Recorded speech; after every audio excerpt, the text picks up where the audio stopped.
Hello बच्चों, let's see the question कह रहा है कि which of the following is true regarding order of reaction. तो बेटा हमें ऑर्डर ऑफ रिएक्शन के रिगार्डिंग ट्रू बातें पूछी जा रही है। पूछा गया इनमें से कौन सी बात सही है।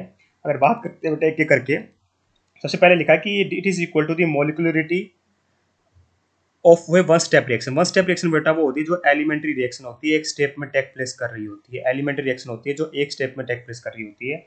ठीक है, तो मोलिकुलरिटी को डिफाइन कैसे किया जाता है बेटा? मोलिकुलरिटी डिफाइन किया जाता है number of molecules that come together to react in an elementary reaction. तो एक्चुअली में आप कोई भी एलिमेंट्री रिएक्शन ले लो, मान लीजिए मैंने एलिमेंट्री रिएक्शन ले ली, एलिमेंट्री रिएक्शन है, तो इसमें जो आप रेट लिखोगे ना बेटा, rate is equal to rate constant into में कंसंट्रेशन ऑफ रिएक्टेंट की पावर आप क्या लिखोगे बेटा? 2 ही लिखोगे, क्योंकि बेटा हमारी वन स्टेप रिएक्शन के लिए जो स्टोइचोमेट्रिक कोएफिशिएंट होता है बेटा वही हमारा ऑर्डर होता है। ठीक है, और जो मोलिकुलरिटी होती है बेटा वो डिफाइंड ही किसके लिए होती है? एलिमेंट्री रिएक्शन के लिए डिफाइन होती है।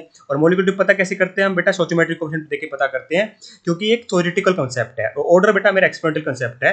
पर वो फॉर एलिमेंट्री रिएक्शन या फिर वन स्टेप रिएक्शन बेटा ऑर्डर और मोलिकुलरिटी बराबर ही होता है। बिल्कुल सही लिखा हुआ है स्टेटमेंट हमारा। ठीक है, it is equal to the molecular, बिल्कुल सही स्टेटमेंट लिखी हुई है बेटा ऑप्शन नंबर ए में। ठीक है, it is equal to the molecularity of a one step reaction, है ना। ऑर्डर बेटा मोलिकुलरिटी के बराबर हो सकता है वन स्टेप रिएक्शन में, बिल्कुल सही लिखा हुआ है बेटा। ठीक है, बात करें बेटा ऑप्शन नंबर बी की, it is constant for reaction. हाँ बेटा, एक रिएक्शन के लिए कांस्टेंट होगा बेटा, क्योंकि एक्सपेरिमेंट्स पाया जाता है, बट टेम्परेचर के साथ बेटा चेंज नहीं होता बेटा। ये बात हमारी इनकरेक्ट है इसके लिए ना, it does not change with temperature बेटा।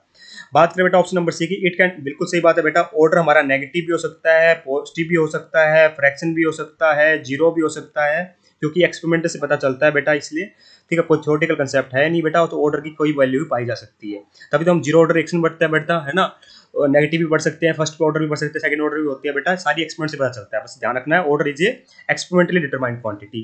ये बात बिल्कुल सही लिखा हुआ है, तो option number C perfectly correct है बेटा। यहाँ पे ना क्रॉस नहीं होगा बेटा, करेक्ट है ये। इस बात का अपने को ध्यान यहाँ पर रखना है। बात करते हैं बेटा ऑप्शन नंबर डी की। ऑप्शन नंबर डी की बात करोगे, it can be different for different reactant in the same reaction. बिल्कुल सही बात है, हो सकता है बेटा। मान लीजिए मेरी रिएक्शन हो रही है H2 प्लस डिफरेंट रिएक्टेंट के लिए बात कर रहे हैं ना बेटा, with respect to different reactant हो सकती है बेटा। H2 प्लस I2 से बेटा मान लीजिए 2HI बना है, इसको तो चलो 1 1 ही हो गया।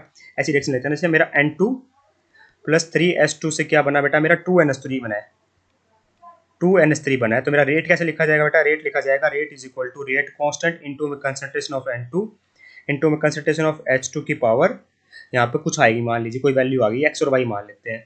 ठीक है, तो मैं आपको बताओगे बेटा कि ये x और y, x क्या है? Order with respect to N2, और y क्या है? Order with respect to H2।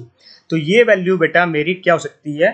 दोनों रिएक्टेंट के लिए डिफरेंट हो सकती है। जैसे डिफरेंट रिएक्टेंट के लिए it can be different for, अगर आप बात करोगे पूरी रिएक्शन की तो बात अलग होती है बेटा।